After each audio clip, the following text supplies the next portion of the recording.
On a crisp autumn morning in the Bavarian Alps, where the air carried the scent of pine and the peaks were dusted in early snow, 35-year-old Lukas Bauer, a man who had lost his vision in his early 20s due to a degenerative eye condition, tightened the straps of his hiking boots and adjusted the harness of his trusted companion, a black Labrador named Hope, whose steady presence had become not just his eyes, but his lifeline in a world of shifting landscapes and unseen dangers. And though friends and family had begged him not to hike alone, warning him that the mountains were unpredictable, Lukas believed in the bond between him and Hope, a bond forged through years of training, countless city walks, and quiet moments of trust, where he had learned to surrender fear and replace it with faith in his dog's guidance. Yet neither man nor animal could have known that this particular hike, meant to be a short reflective journey along a familiar trail, would spiral into a harrowing survival ordeal that tested the limits of endurance, love, and sheer will to live. A story that would later be told under the haunting title, "Blind Hiker Survives with Help from His Dog," and whispered with awe in mountaineering forums, survival documentaries, and living rooms across Europe. The day began without worry. The path beneath Lukas's boots was firm, crunching with fallen leaves, the crisp air filled with the distant calls of crows. And though he could not see the golden light of morning spilling across the peaks, he could feel it in the warmth on his face and the texture of the air around him. While Hope padded confidently ahead, the sound of her paws a reassuring rhythm in Lukas's ears. The occasional gentle tug on her harness, steering him around roots, dips, or sharp rocks, and Lukas hummed quietly, thinking how peaceful it was to be away from the noise of Stuttgart, away from screens and voices that always seemed to remind him of his disability. Because out here, in the forest, guided by Hope, he did not feel broken. He felt free. But freedom can be a dangerous illusion in the wild, for as he pressed deeper into the mountain trail, clouds began to gather unseen above, swallowing the bright sky, and a sharp wind slipped between the trees, stirring the branches until their whispers grew into groans.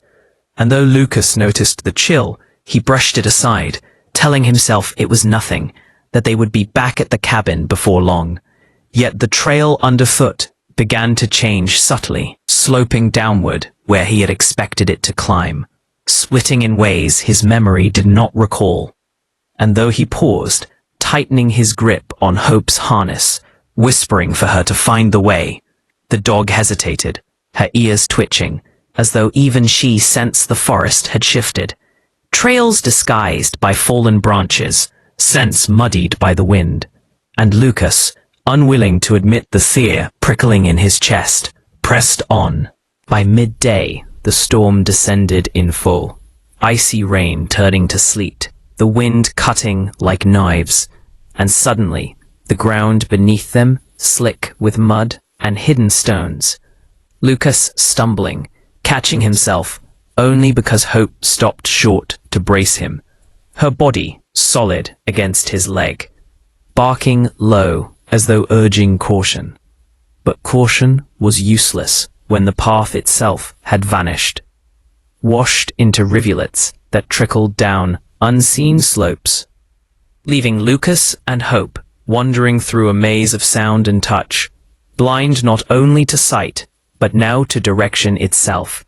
Their world reduced to the crunch of boots, the snap of branches, and the roar of the wind that drowned out every other sense. Hours passed in confusion, and as the temperature dropped, Lukas's soaked clothes clung to him like ice, his teeth chattering uncontrollably, his stomach growling from lack of food, and still he trudged on, guided only by Hope's insistent pulls, the dog weaving carefully, sniffing constantly, choosing paths that at least kept them moving forward, though forward toward what, Lukas could not know. As night fell, black and absolute for Lukas, the cold became unbearable, and he collapsed against the trunk of a tree, wrapping his arms around himself, whispering to Hope that they had to rest, just for a moment. And Hope, sensing his weakness, pressed close against him, her warm body radiating heat, her steady breathing anchoring him as the forest around them howled with unseen predators and distant cracks of falling branches. That first night stretched endlessly, Lukas drifting in and out of shallow sleep, haunted by dreams of light he could no longer see, waking to Hope's cold nose nudging him whenever he grew too still, the dog refusing to let him sink into the stillness that meant death. At dawn, the storm relented slightly, but the damage was done.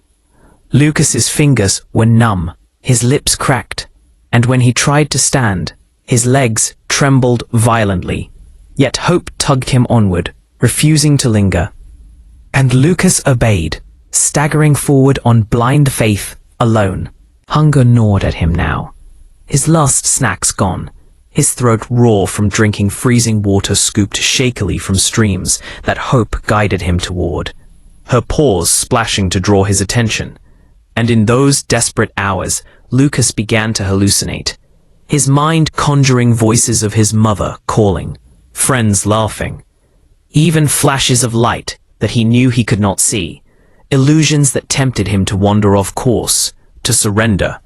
But each time, Hope barked sharply, grounding him, dragging him back to reality, back to the rhythm of survival. By the second night, his body was at the edge, his clothes stiff with frozen water, his breath shallow, his will crumbling, and as he huddled beneath a crude shelter of branches he had fumbled together, he whispered apologies to Hope, telling her he was sorry for bringing her here, sorry for failing.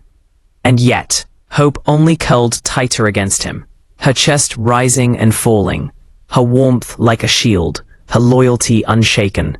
And Lukas wept silently, blind eyes staring into nothing, convinced that this would be his grave. But Hope refused despair. In the early hours before dawn, she slipped from his side, her paws crunching in the snow, her nose lifted high, catching a scent that carried on the cold air, the faint smell of smoke, human presence, somewhere beyond the endless trees.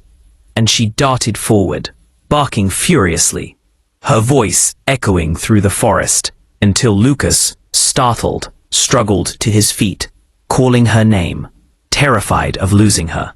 Yet moments later, voices answered from the distance, shouts in German, whistles, and the crunch of boots rushing closer, and Lukas fell to his knees in disbelief as rescuers burst through the trees, guided not by technology or chance, but by the relentless barking of a dog who refused to give up.